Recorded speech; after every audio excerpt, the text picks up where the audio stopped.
Well, good morning and Happy New Year. 5777. 5,777 years of music, I think. By Jewish people from a long, long time ago. And it's a pleasure to welcome you here today, first day after the Brooklyn. I'm very excited about our program. I discovered Leonard Lehrman and Helene Lehrman and Helene Williams. Helene Williams. I have 3 names, but that's what I sing under. You sing under Helene Williams, but at some point you're also Mrs. Lehrman, right? Absolutely, lots of times. Okay. All of them. So we have a combination of people here today to hear Leonard and Helene. I'm going to introduce the members of the club and the guests of the club first, and then I'll ask Leonard's guests to introduce themselves. And I think before I introduce our guests, I'll tell you a little bit for those of you on, let's see, did it work out that way? Yes, those of you on this side of the table all know what I'm about to say. Those of you on this side of the table, I think some of you know what I'm about to say, because you are also from the serious music world. And the doctors and lawyers amongst us and our real estate people, oh, that's right, you're on the wrong side of the table, you're on the groom side. So it's easy these days to introduce guests because of Wikipedia, but it's very hard when you have to introduce a Leonard Lehrman because the Wikipedia pages go on for pages and pages, which bespeaks a great deal of accomplishment in musical life. And so many of the things that I saw were personally exciting to me. The work on operas, finishing and working with Mark Litzstein, working with Bernard Malamud, studying piano with the world's greatest pianists. And you're described as a composer, a conductor, a pianist,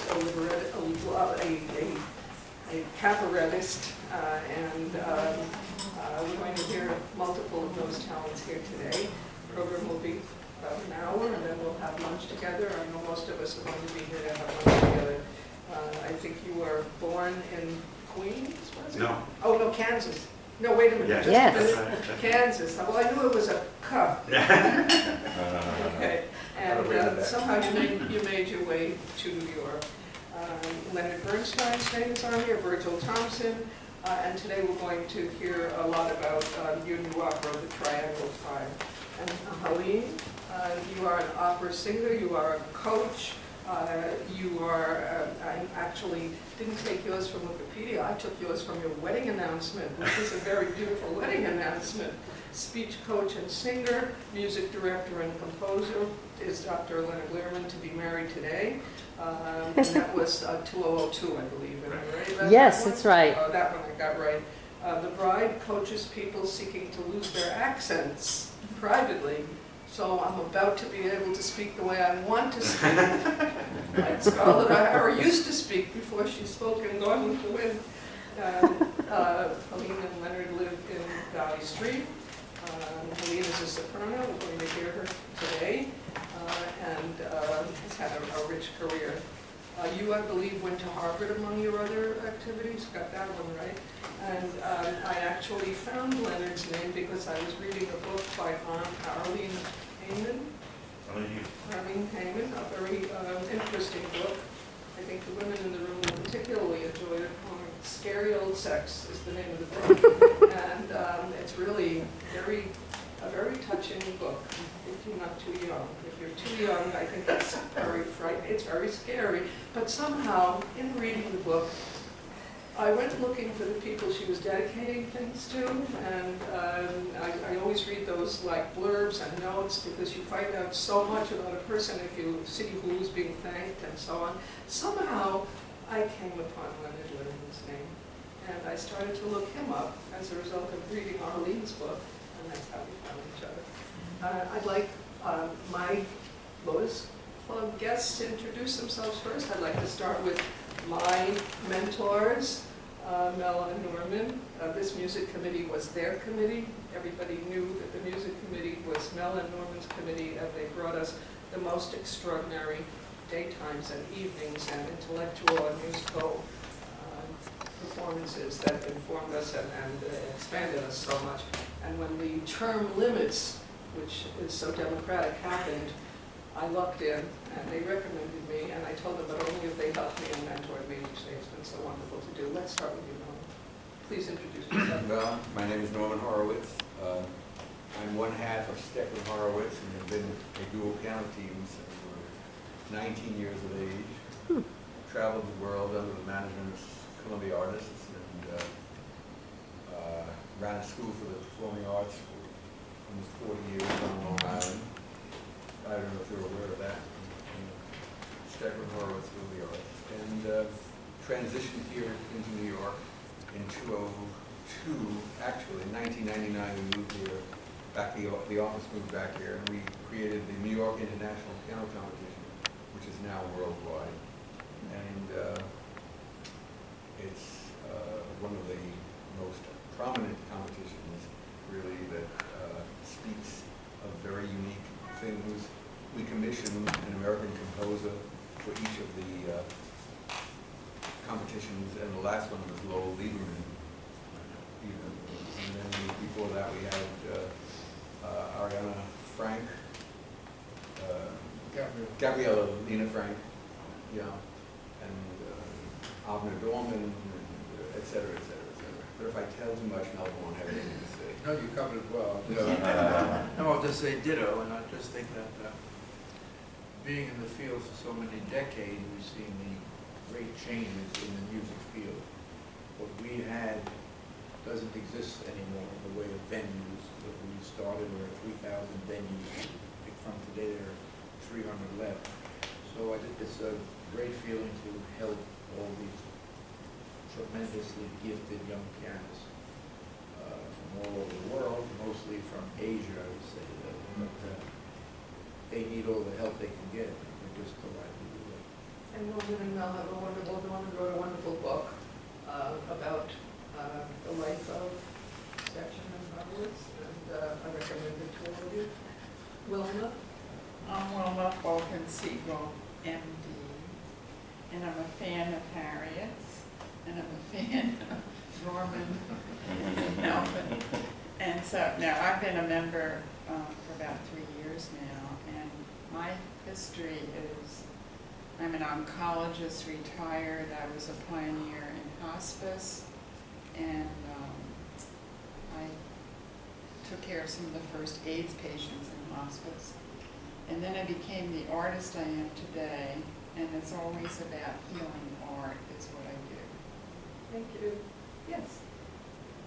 My name is Helene, and I'm staying here, and it's been a very pleasant experience. I read the brochure, and I was very happy to hear that this lecture was commencing.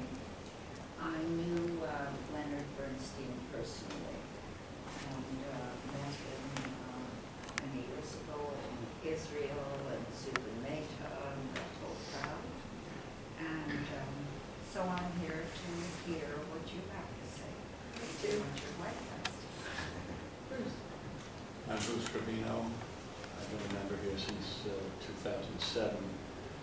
I sing with the Oratorio Society of New York. I earn my living as a real estate broker with Holstead. Yes, and Yes, let's I'm start with Leonard, you. and Helene's guest, I'm Michael Neiman. Leonard and I work together musically. He's the music director of Metropolitan Synagogue of New York, one of many jobs that he has. And I'm the cantor there for High Holy Days. We do High Holy Day services. We just got done yesterday. So, a long day yesterday, but I think we did very well with the choir of 8, cello. And your name is on this flyer. And Leonard has asked me to be a part of, I'm very happy and very excited to be a part of the Manhattan premiere of the Triangle Choir. So we'll be performing this at the synagogue on March 12th. That's located where? 35th and Park. It's 35th and Park in Madison Park. The community church. Yeah. It's a shared space. So the Community Church of New York and the Metropolitan Synagogue of New York together opened that building in 1959. Community Church is much older. Metropolitan synagogue was founded in It's similar 59. to that, I believe, on Park Avenue in. I think so, yeah, there are other shared spaces. 63rd Street, 64th Street, I don't know around there. I think so. Actually, talking about Leonard Bernstein, our honorary founding music director is Leonard Bernstein. In fact, Judah Kahn, who was the founding rabbi of the Metropolitan Synagogue, always thought that music had a very special role in the service. So he was very happy to have Leonard Bernstein. Melvin knew Judith from before. Before he came there, Oh. he was in Wonderful. Temple Israel in Lawrence. Okay. That's right. Okay, yeah. Bernstein was actually the one who sent me to that synagogue in In 1979. the 70s. So when the position came open, because we had somebody retire, of course, when Leonard popped up, we're like, oh, of course. There's nobody else we could choose for this. There are many other applicants, but Leonard was by far the most, auspicious of all, especially given his connection. That was Jack Gottlieb's time. Yes, exactly. I'll use that also, yes. I'm Joel Shatsky, an educator, an author, and I believe, Leonard, you may correct me, the first time I saw you was when you were a graduate student at Cornell, That's right. and were doing a production of the round-headed pointed head. Which I happen A to have a cue. poster of right here. There's a cue. Yes, I took it off the wall. That's what he saw. Yes. Roundheads and pointed heads. This was the first performance of it, the only performance of it, with the entire score by Hans Eisler. There have been many productions across the world, and we're the only one that actually used the entire score. And Joe was there for that. Yeah, I was, and then several years later, we met at a fundraising for Jewish Currents, and Leonard persuaded me to look into collaborating with him as a lyricist. I'm a novelist, playwright, and I edited a 2-volume standard reference book on Jewish American literary figures. You can find it in most libraries. That's in public library. Yeah. I just want to add as my proudest accomplishment, I'm completing my 52nd year of college degree. Congratulations. Where is that? Well, it was originally in SUNY Portland, and now West 10 years Kingston. Because when I retired from one place, what could I do in my time? Teach. So, continue to teach. My name is Kim Rich Hosen. I'm a lyricist and librettist, and also I teach piano as well. I met Leonard through working with Ellie Zegmeister quite a long time ago.